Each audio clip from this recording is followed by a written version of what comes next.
What is going on, guys? It's your boy Greer7, and we're back again with another video after the match between Newcastle United and Liverpool Football Club.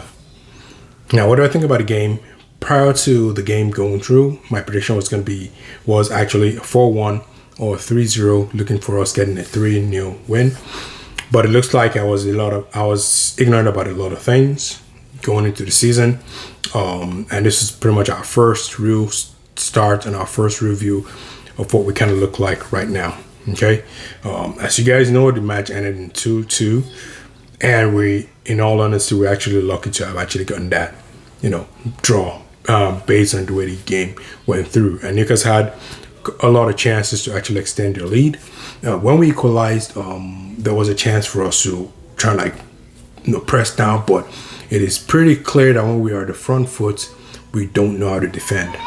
That is a major problem that is right now, and that is going to make us be a bit of a Achilles heel as to how we can go forward and attack until we get that sorted out. Now, what was the problem that I saw in the end of the game? First of all, like I said, it was pretty much a grace that we won by 2-2. But I'm going to try and start from the back all the way to the front, okay? Alisson, no fault of his. He did his best. The 2 goals were inevitable, and he actually even made a couple of saves as well to prevent us going further down. Okay. If we go on right back, the right back was a bit of a mixed bag for me. With the connection between Jeremy, the 2 Jeremys, and Rio and Gamora, which I'm going to get to in a minute. Going forward, he was decent. Coming behind, it wasn't too bad at all, but the space and the problem that we had was more or less based on being in transition than just being able to just defend properly. So it was more or less a tactical situation rather than an individual error in my books. The only part that I'm going to talk about when it comes to the individual error is going to be on the left back position, which was on the side of Kirkes. Okay, that first goal that was scored by Elanga was totally avoidable.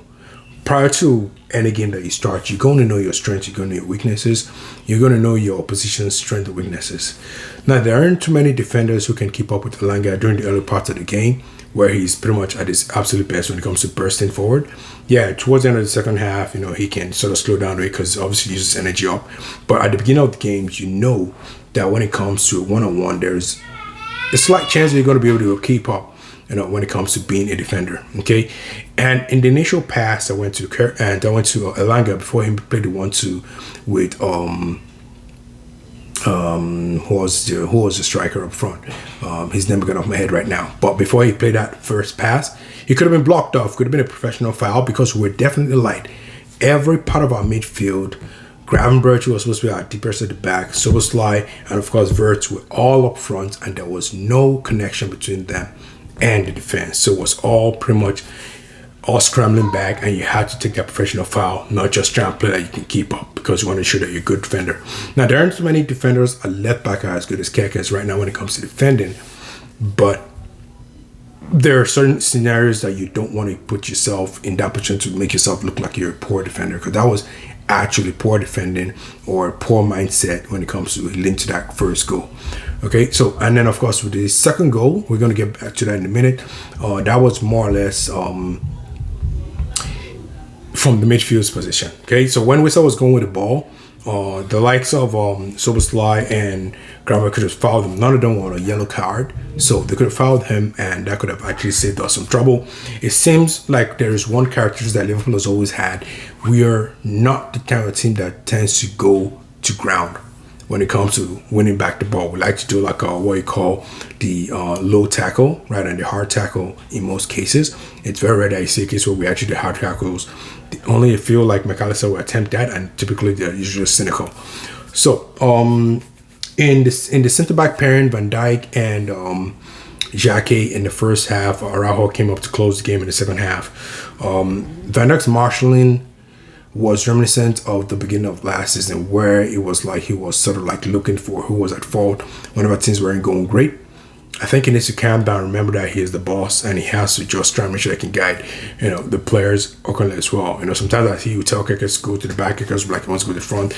They still seem a little bit disjointed, which I wasn't happy to see. But then again, we have to remember we have new management who actually has a principle in place, and hopefully we can see that transition sooner rather than later.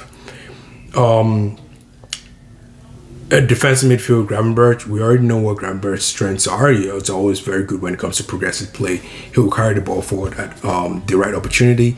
And but when it comes to tracking back, he has more of a central midfielder's mentality when it comes to wandering off than the defensive midfield, where it's like by the time you're going forward, you know that you have some sort of cover at the back. You know it's safe to drive forward the ball. He's more, tempted to go on his instinct, which is to drive the ball forward, than to look at how safe it is before he goes ahead. If you look at the first goal, like I said before, he was pretty much one of the players at the very front, right? Trying to create chances, trying to score the goal, rather than trying to be a safety net, pass the ball back, and then go back into play like a Fabinho, right?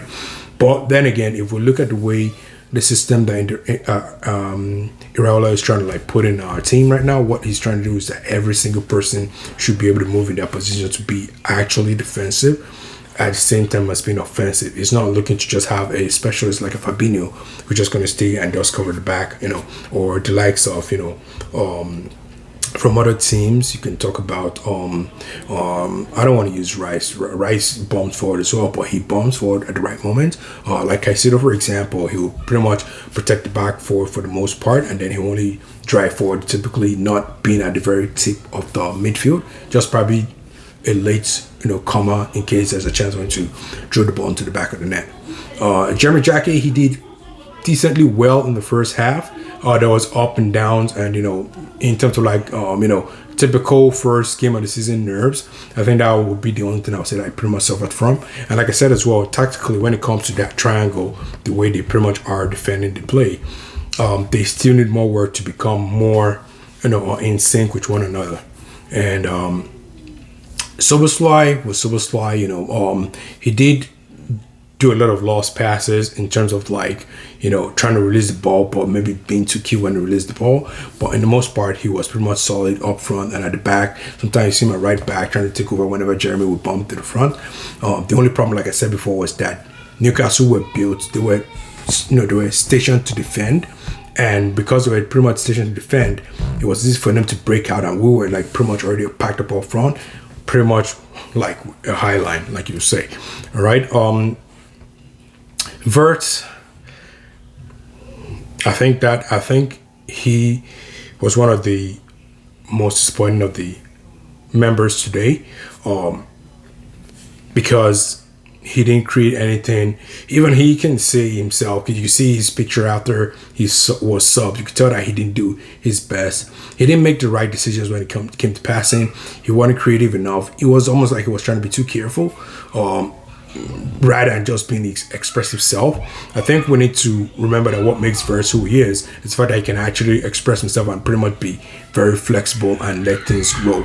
So, just trying to remember again, back to Wirtz, like I was talking about, because I had to pause to try and make sure that I could keep the kids to calm down. But like I was saying before, with Wirtz, he's typically at his best when he's very expressive, when he's explosive and all that. But he played too calmly today, and he seemed like a below average player in my book. I'm just going to be honest. There were some nice tackles he made, retrieving the ball, playing off the ricochets and trying to move the ball forward. But in the most part, he wasn't himself, and that is a bit worrisome. I feel like he needs to be given the license to make mistakes, right?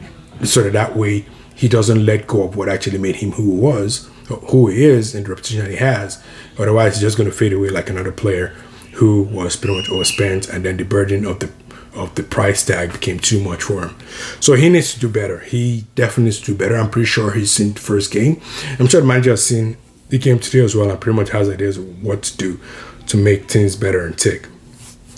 Now, at right wing, Rion Gomor, he almost seemed like a minus in my books, because for me, and I'll say that he started to express himself towards the end, but he was pretty much non-existent for the most part, and I was more concerned in being in position alongside Lewis Hall, so that he wouldn't lose him, and more importantly, he wasn't pretty much good at when it comes to closing the player at the very front. He would let passes go by him very easily, from the defensive front, but more offensively, he was non-existent. He did try a couple of crosses, but were more or less like forced. He felt like he had to do something rather than, he could see the path to take. He started to see some paths in the second half and nearly scored a goal, which would have been great. But overall, the major problem is not really the player. It's not really real. Is that as he's a decent player at right wing, right? And the reason why he's like that is because we don't really have options. But his best position is going to be left wing, and a lot of people are going to see it early. For me, I'm not a big fan of accommodating players. I'm a big fan of, what the player specialist is, and you make sure that they actually work with that. Now, Andoriola has the love of his wingers to be able to play on both sides, but then Gakpo is playing on the left side, is not being forced to play on the right side. So that, in my opinion, tends to contradict that policy. So I feel like they need to stop managing that whole right wing, whatever play, and stifling Rio, and actually making him become the right winger, special that he's supposed to be.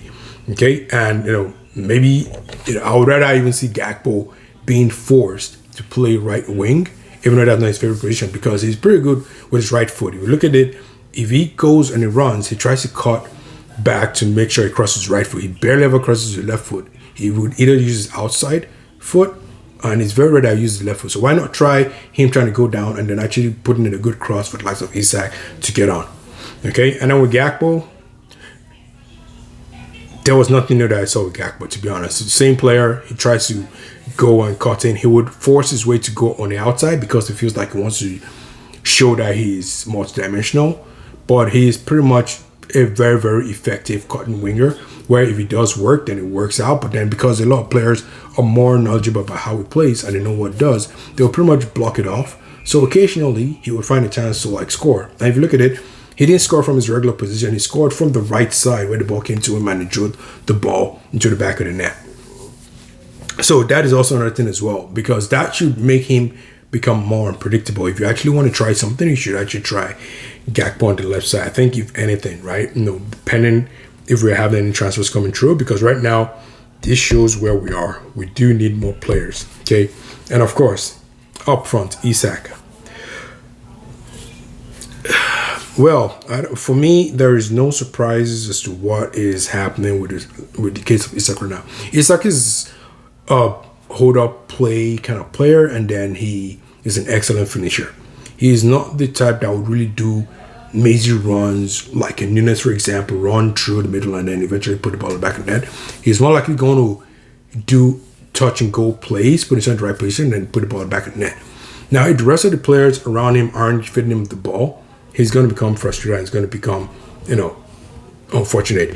And Kirker's had an amazing chance to put the ball on a plate for Isak when he was able to bust through finally, and he played a poor cross across. So it's a bit of a difficult, take when it comes to Isak, because first of all, he's pretty much a player that can do the job when he's actually up to it, but he also depends on others in order to be fully functional. So in the end, for that price of a player, not good enough. He needs to do better. Okay, and it's funny that he didn't score, and I'm actually pleased with the fact that he stuck to who the penalty taker was supposed to be, because he was pretty much very obvious that a lot of people would think that he would take the ball. Then again, you want to say, okay, maybe it's a confidence booster, but he's still the kind of player that is lacking in confidence. He just needs chances. Okay, of course, there's no one who's not being able to be hit, but right now that's not his problem. And of course, we have to stick to who's supposed to be penalty taker. And so I took it and actually put it back in the net. With the subs, Kumas was, his energetic self. Almost created a nice chance at some point when he passed the ball forward, but then, of course, it was too much for Isak. Munoz as well came on, and he was on a one penalty. He was very energetic. You could see that I was trying to come into the game. I could see what his style of play is. My only concern about Munoz right now is that earlier on, he's giving me, a vibe like he's just a straight bump down the wing player, and then that's pretty much it. Because when he tried to do his technique with dribbling or whatever, he fell short. But then it could also be first time in this, in the game, nerves and that kind of stuff, pattern as well. So I like to see more. And of course, the other problem with Munoz as well is that these are players who are more effective on the left side.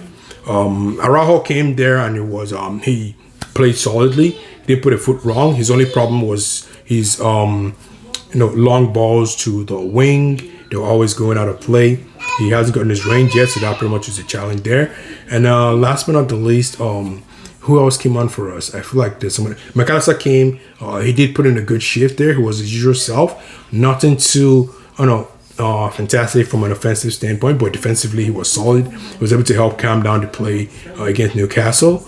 And who else would I say? Who else am I going to talk about again and mention? I think that's pretty much all the subs there. Overall, am I happy with the result? It was a relief in the end because we were pretty much looking to drop all 3 points. But unfortunately, so was I happy with the win? With the draw. Honestly, I would say I was actually relieved, right? Prior to the game, I expected more. Newcastle are depleted. They're without a lot of players, and some from sales, some from injury. But in the end, they put in a great shift. I know there was going to be passion, and shout out to Kevin Keegan, rest in peace. That was also another thing as well. That was a theme for the day. So maybe it was going to be one of those days where the result had to be evenly split and shared.